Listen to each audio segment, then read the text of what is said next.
And I'll say this as a warning to the older men. Now listen to me carefully. I know the admonition in 1 Timothy chapter 5 of the way I am to address you, and so I address you this way. But there is a great awakening going on in this country. And not only in this country, in Europe where I have been, and in South America and many other places, I see young men going back to the rock from which we were cut.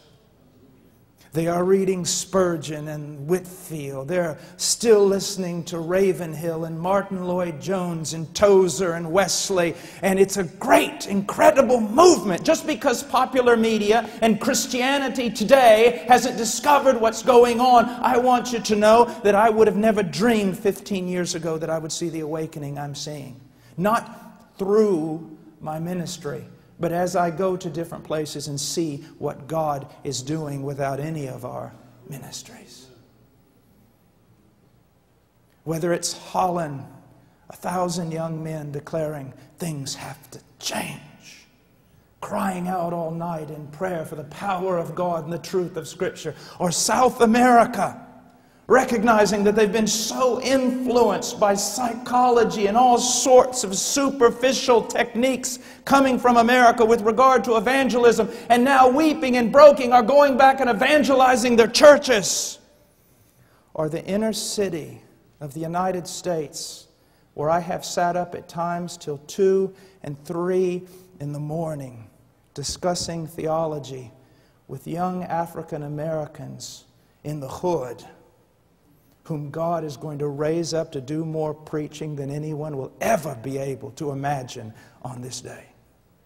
There is an awakening. But now I'm going to say this with tenderness. Most men over 40 don't even have a clue about it.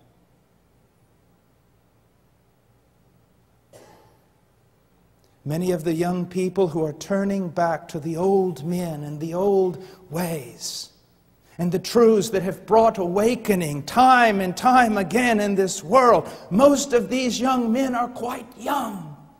And they'll go to their pastors, they'll go to their leaders and say, look at this, what we've discovered. Look what happened in Wales. Look what happened in Africa. Look at this and look at that and look at this teaching. It's absolutely amazing. And most of them will either turn it away or say, it's nothing any different than what I've been preaching for 25 years, when in fact it is completely different than what they have been preaching in 25 years.